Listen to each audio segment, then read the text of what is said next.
कल जो हमने डिस्कस किया था उसको पहले मैं थोड़ा सा समअप कर देता हूँ, फिर आगे बढ़ते हैं। जनक जी ने कुछ सवाल पूछे थे अष्टावक्र जी से कि ज्ञान प्राप्ति कैसे होती है, उसका क्या उपाय है, मेरी मुक्ति किस प्रकार होगी। इसमें एक ऑनेस्टी नज़र आएगी इन सवालों में। मेरी मुक्ति किस प्रकार होगी मतलब कि वो देख पा रहे हैं कि मेरा जो माइंड है वो रेस्टलेस है, मेरे अंदर डर है, मेरी लाइफ में कुछ प्रॉब्लम्स हैं at a psychological level. There are problems which I am facing, जिसका मेरे पास में जवाब नहीं है। देन वैराग्य कैसे प्राप्त होता है। वैराग्य को सही से समझना बहुत ज़रूरी है, क्योंकि इसके जवाब में अष्टावक्र जी ने कहा यदि तुम मुक्ति चाहते हो तो विषयों को विष के समान छोड़ दो। तो लोगों ने क्या किया, ऑब्जेक्ट्स को छोड़ दिया, लोगों को छोड़ दिया, हर चीज़ को छोड़ दिया। लेकिन यहाँ पर जो छोड़ने की बात हो रही है वो अंदर से छोड़ने की बात हो रही है, समझ के लेवल पे, ना कि एक्चुअल में बाहर से। तो विषयों को विष के समान छोड़ दो। तो फिर क्या करें, जितने भी ऑब्जेक्ट्स हैं उसको कनेक्ट कर दो, सब कुछ जो भी आप सुबह से रात तक कर रहे हो उसको कनेक्ट कर दो ब्रह्म विद्या से। ब्रह्मन मीन्स द अनलिमिटेड। उसको समझने की जो नॉलेज है उसको ब्रह्म विद्या बोलते हैं। उसी को सेल्फ रियलाइजेशन बोलते हैं, उसी को आत्मज्ञान बोलते हैं, उसी को तत्व बोध बोलते हैं। उसी के अलग अलग नाम है। सारे के सारे वेदों में सिर्फ उसी की बात करी जा रही है। जो भी कुछ बताया जा रहा है वो उससे कनेक्टेड है। तो अगर हम उससे कनेक्ट करके चीज़ों को समझ रहे हैं तो हम सही ट्रैक पे चल रहे हैं। तो इस सबको छोड़ दो। छोड़ दो मतलब समझ के लेवल पे छोड़ दो। और क्षमा, सरलता, दया, संतोष एवं सत्य का अमृत के समान सेवन करो। ये सब क्या है? क्षमा मतलब कि लोगों को माफ़ करो। प्रॉब्लम क्या होती है कि जब भी हम कुछ पढ़ते हैं, सुनते हैं, समझते हैं तो हम उसको लिटरली ले लेते हैं।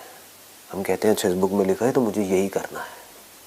ये बेवकूफ़ लोगों की निशानी है कि इसका मतलब सबको क्षमा करो। किसको क्षमा करोगे? कहाँ क्षमा करने की बात की जा रही है? अगर कोई आदमी क्राइम करेगा उसको क्षमा करोगे? एक को क्षमा किया तो सारे क्रिमिनल बन जाएंगे, पूरी की पूरी सोसाइटी क्रिमिनल बन जाएगी। तो कहाँ पर एक्शन लेना है, कहाँ पर नहीं, ये हमको समझना है। क्षमा कहाँ करना है? अंदर करना है। बाहर से उसे दंड देना है। हम इसका उल्टा करते हैं। बाहर से अपने आप को अच्छा दिखाने के लिए जो साधु महात्मा टाइप के लोग हैं बाहर से दिखाते हैं नहीं नहीं मैंने तुम्हें माफ़ कर दिया।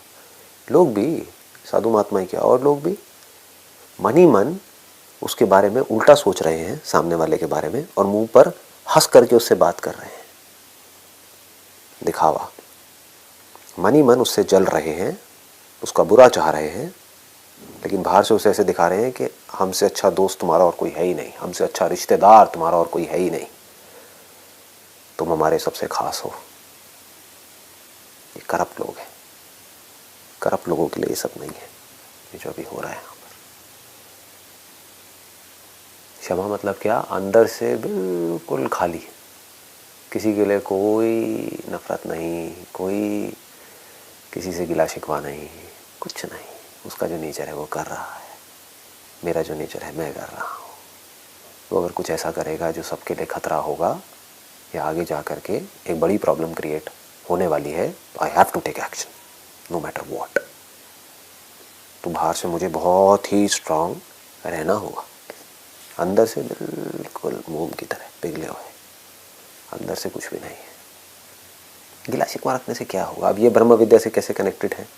अगर माफ़ नहीं करोगे तो ज़िंदगी भर रोते रहो, सोचते रहो उसने मेरे साथ में ऐसा किया, वैसा किया, ये किया, वो किया। तो आप सुनोगे कैसे? मैं बोल रहा हूँ, सुनोगे कैसे? जो लिखा हुआ है उसको पढ़ोगे कैसे? वो आपके अंदर जाएगा कैसे? आप तो अपने दुश्मन के बारे में ही सोच रहे हो ना। वहाँ से फुर्सत मिलेगी तभी तो देखोगे कि क्या सही हो सकता है। सबके साथ बहुत कुछ गलत हुआ है, सब छोड़ दो, कुछ नहीं पड़ा उस समय। अंदर अंदर से, बाहर से जो सही है, जो आपको सही लगता है वो करते जाओ। सरलता मतलब बिल्कुल सिंपल, एब्सोल्युटली सिंपल। चीज़ों को सिंपल रखो।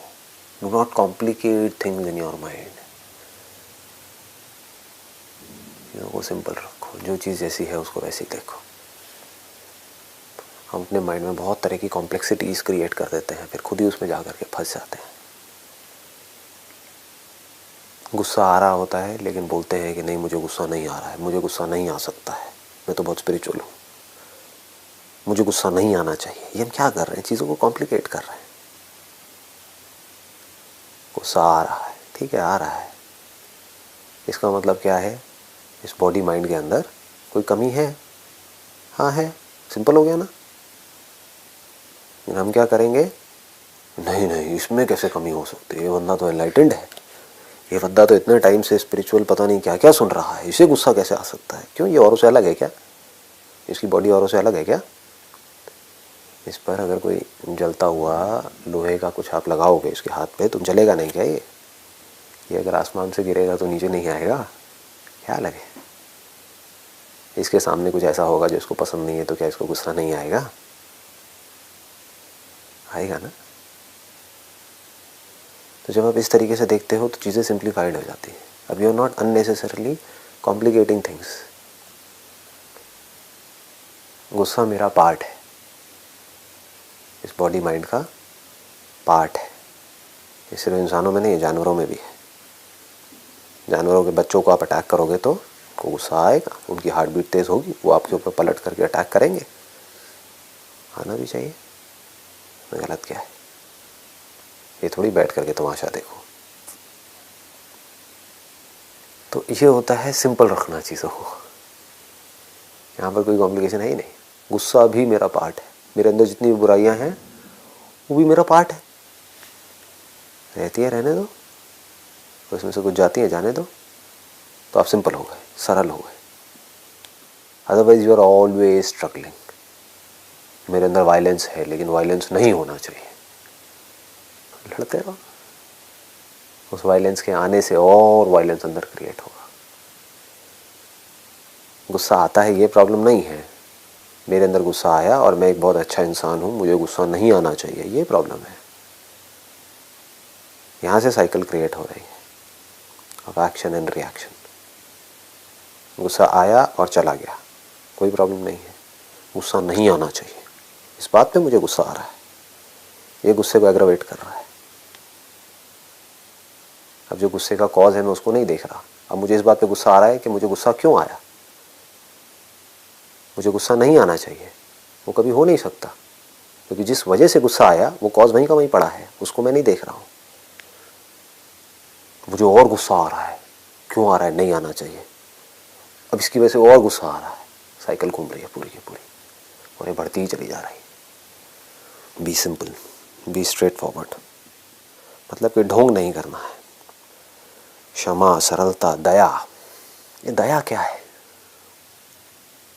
तो अगर बाहर से आपको किसी को मारना भी पड़ रहा है, आप मार रहे हो, लेकिन अंदर से दिल आपका बिल्कुल सॉफ्ट है, बाहर से बॉडी हार्ड है, एक्शन बड़े लेवल पे हो रहा है, बाहर से मारकाट चल रही है, तो आप दयालु हो, दिल आपका पिघला हुआ है, उसमें आप खुद को देख रहे हो, इसको दया बोलते हैं। संतोष मीन्स कंटेंटमेंट, इसको बोलते हैं कि इससे बड़ी कोई और वेल्थ नहीं है। If you are satisfied with what is. इस दुनिया की प्रॉब्लम क्या है, अगर एक लाइन में बोला जाए कि जो है वो किसी को नहीं चाहिए, बस जो नहीं है उसके पीछे जा रहे हैं, जो है वो कम है और चाहिए। ये सब ट्रैप है। जो भी है, जैसा भी है इस दुनिया में, अच्छा बुरा, वो सबसे आप पूरी तरह से सेटिस्फाइड हो इंटरनली। एक्सटर्नली प्रॉब्लम के सोल्यूशन निकालने की कोशिश कर रहे हो, जो इंटरनली आपको पता है कभी निकल नहीं सकते, क्योंकि solution is part of the problem, solution is not different from the problem. हमें लगता है कि हम सोल्यूशन निकाल रहे हैं, जो भी कुछ इंसान कर रहा है सोल्यूशन निकालने के लिए, वो सोल्यूशन ही एक्चुअल में अपने आप में प्रॉब्लम है, क्योंकि वो सोल्यूशन निकाल रहा है अपनी लिमिटेड थिंकिंग के अकॉर्डिंग, उसकी लिमिटेड सोच है, not by taking the whole into account.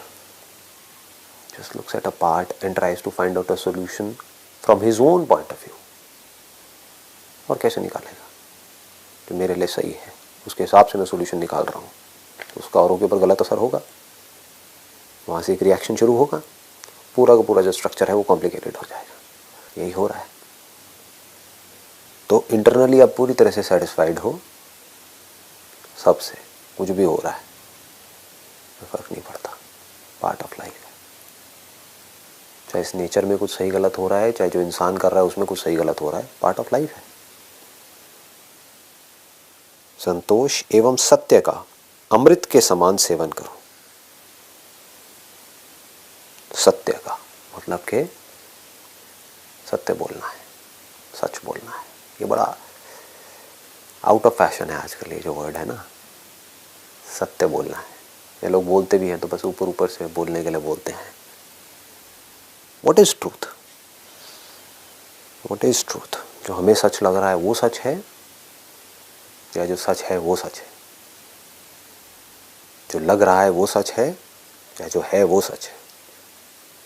दोनों में ज़मीन आसमान का फ़र्क है। मुझे ये सच लग रहा है, लेकिन सच क्या है? तो जो लग रहा है वो सब झूठ है, जो है वो सच है। मुझे लग रहा है कि मैं एक अच्छा इंसान हूँ, सच क्या है? अच्छे बुरे की जो डेफिनेशन है उसके अकॉर्डिंग मेरे में कुछ अच्छाइयाँ भी हैं और बहुत सारी बुराइयाँ भी हैं। तो सच क्या है कि मैं अच्छा भी हूँ और बुरा भी हूँ, ये सच है। मुझे लग क्या रहा है कि नहीं मैं बड़ा अच्छा इंसान हूँ, क्योंकि पूरी दुनिया कहती है कि मैं बड़ा अच्छा इंसान हूँ। आप झूठ में जी रहे हो।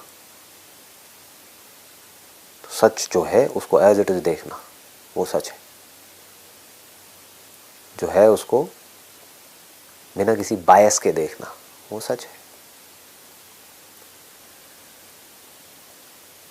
आगे बढ़ते हैं। अब वो बता रहे हैं, अष्टावक्र जी जनक जी को बता रहे हैं कि तुम क्या हो। क्यों बता रहे हैं? क्योंकि वो अपने आप को कुछ और समझ रहे हैं, इसीलिए बताने की ज़रूरत है। जनक जी पूछ क्यों रहे हैं? क्योंकि उनको क्लियर नहीं है मैं क्या हूँ। क्लियर होता तो पूछते ही क्यों। तो वो जो खुद को समझ रहे हैं, अष्टावक्र जी ने उस सब को एक एक करके नकार दिया कि तुम ये भी नहीं हो, ये भी नहीं हो, ये भी नहीं हो। तुम ना पृथ्वी हो, ना जल हो, ना अग्नि हो, ना वायु हो, और ना ही आकाश हो।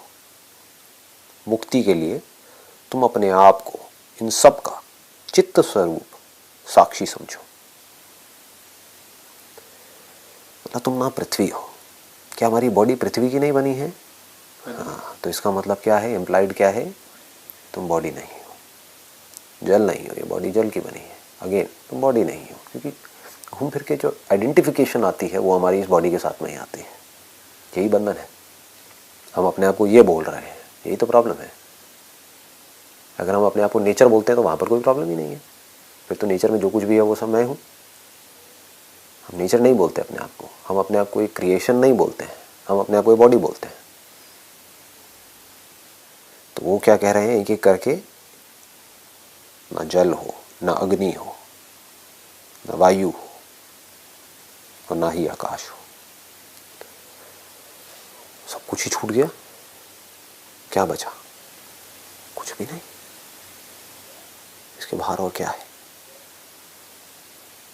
अगर कहीं भी कोई भी ऑब्जेक्ट है तो स्पेस में ही तो होगा। उन्होंने तो स्पेस को ही रूल आउट कर दिया। मुक्ति के लिए तुम अपने आप को इन सब का चित्त स्वरूप साक्षी समझो।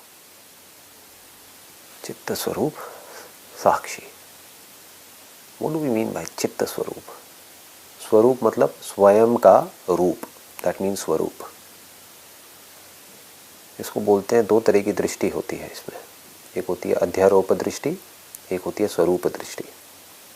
मतलब कि एक जो हम बोल रहे हैं किसी भी चीज़ के बारे में, और एक जो वो एक्चुअल में है। एक मिट्टी की गुल्लक है, उसको हम गुल्लक बोल रहे हैं, जबकि एक्चुअल में गुल्लक कहाँ है? छू के दिखाओ। जैसे ही आप उसको टच करोगे तो आपको गुल्लक नहीं मिलेगी, मिट्टी मिलेगी। तो वो एक्चुअल में है मिट्टी, लेकिन उसके ऊपर हमने आरोप लगा दिया है, अध्यारोप। आरोप, जैसे आरोप लगा देते हैं ना झूठा इल्जाम लगा दिया है। जो सच नहीं है उसको आरोप बोलते हैं। आरोपित मतलब कि वो है एक्चुअल में मिट्टी, उसको हम बोल रहे हैं गुल्लक। बोल रहे हैं गुल्लक, ये भी प्रॉब्लम नहीं है। समझ रहे हैं गुल्लक, ये प्रॉब्लम है।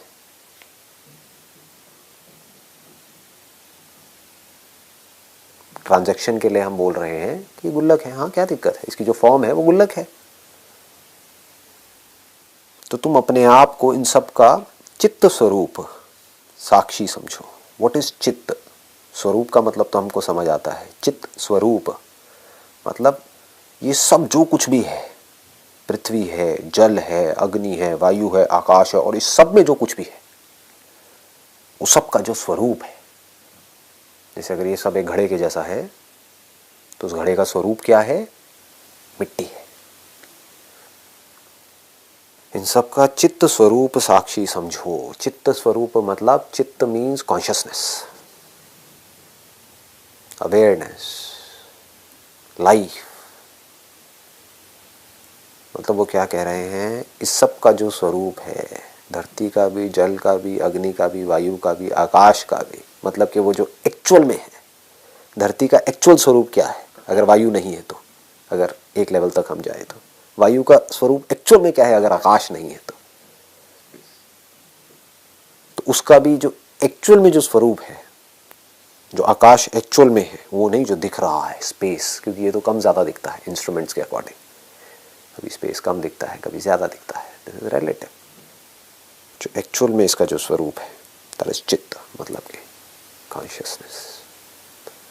मतलब कि जो कॉन्शियसनेस है वो सिर्फ लिविंग बीइंग्स में नहीं है, वो सब में है। धरती में भी है, जल में भी है, अग्नि में भी है, वायु में भी है, आकाश में भी है।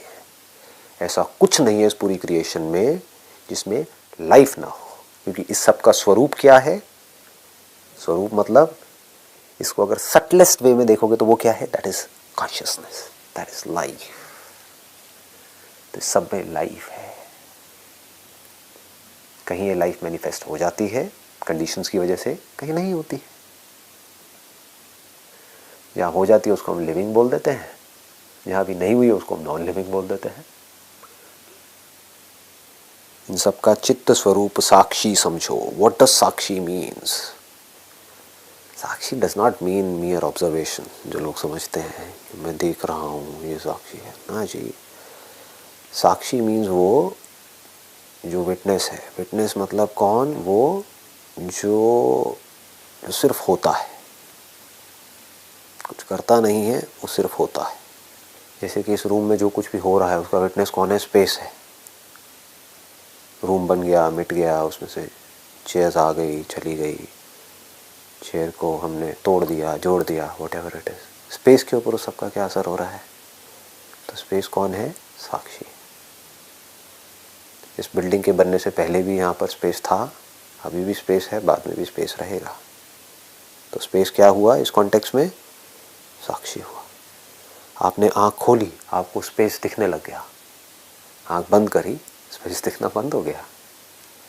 स्पेस दिख रहा है आँख खोलने पर, बंद करने पर स्पेस नहीं दिख रहा है, ये सब भी मैं जान रहा हूँ ना।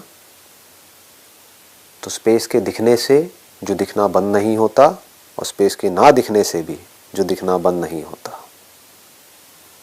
वो साक्षी है। दिखना इज अगेन रॉन्ग वर्ड यहाँ पर। टेक्निकली अगर एक्यूरेटली हम देखें तो जो देखना बंद नहीं करता, दैट इज चित्त, दैट इज साक्षी। देखना जिसका कि बेसिक नेचर है, होना जिसका कि बेसिक नेचर है। स्पेस दिख रहा है वो जानता है, स्पेस नहीं दिख रहा है आंखों के बंद करने पर, वो जानता है। सपना आया, वो देख रहा है। सपना नहीं है, वो देख रहा है। गहरी नींद आई, वो देख रहा है। लेकिन गहरी नींद में कुछ दिख नहीं रहा है तो कोई रिकॉर्डिंग नहीं हो रही है, कोई मेमोरी नहीं है। बट फिर गहरी नींद से बाहर आया तब भी वो देख रहा है। तो उसको ये भी पता है कि अभी कुछ दिख रहा है, उसको ये भी पता है कि सपना दिखा था, उसको ये भी पता है कि बीच में ऐसा भी एक टाइम था जब कुछ नहीं दिखा था। तो वो जिसके ऊपर कुछ भी असर नहीं होता है किसी भी चीज़ के होने का या नहीं होने का, वो साक्षी है। वो जो पूरी तरह से डिटैच्ड है वो साक्षी है। जैसे घड़े के केस में मिट्टी साक्षी है।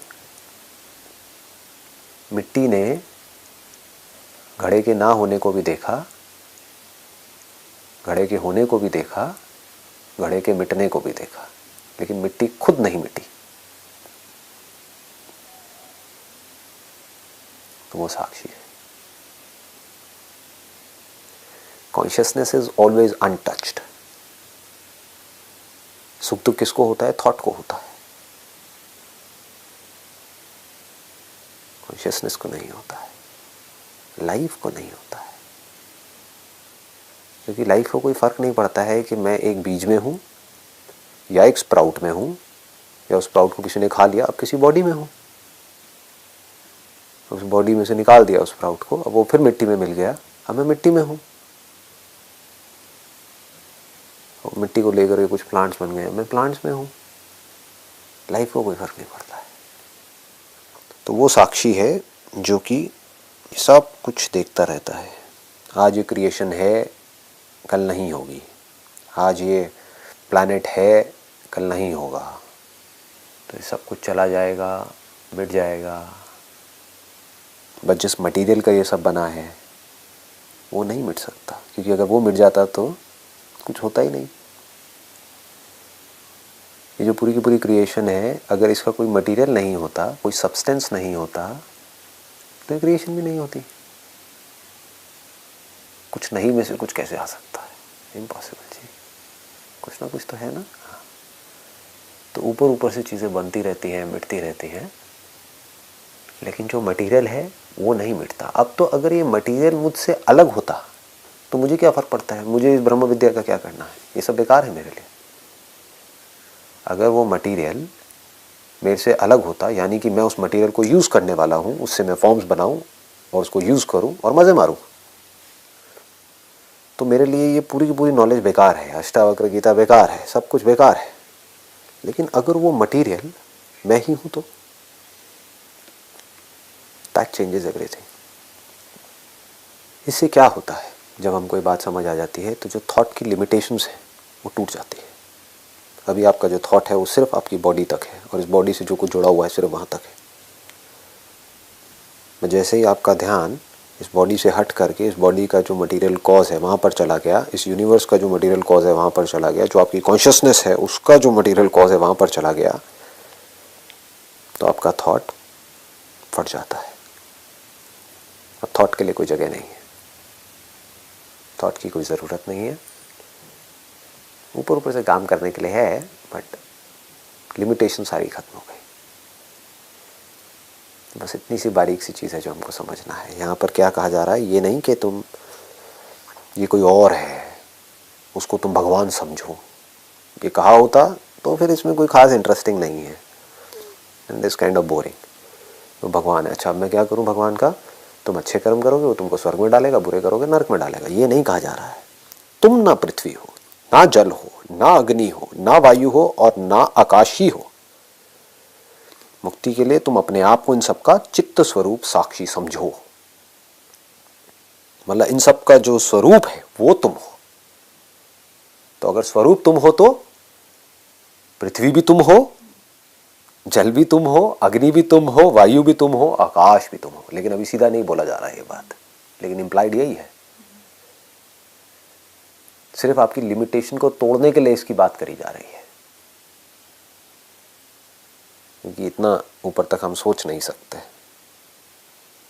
सबका चित्त स्वरूप, मतलब इस सबका जो स्वरूप है वो क्या है? वो चित्त है, वो कॉन्शियसनेस है, वो लाइफ है। सब में लाइफ। ऐसा कोई सब्सटेंस नहीं है इस दुनिया में जिसमें लाइफ ना हो। अगर पानी में लाइफ नहीं होती तो ये हमारी बॉडी को सस्टेन कैसे कर रही है? पानी में लाइफ है, इसमें कोई डाउट नहीं होना चाहिए। अपने आप को, यहाँ पर जो इंपॉर्टेंट बात है समझने वाली, अपने आप को, मुक्ति के लिए तुम अपने आप को, भगवान को नहीं, दूसरों को नहीं, दुनिया को नहीं, अपने आप को इन सब का चित्त स्वरूप साक्षी समझो।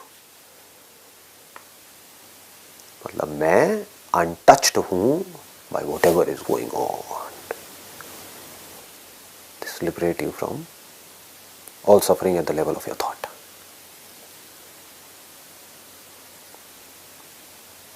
बाकी कल देखेंगे. चलिए जी, सी यू.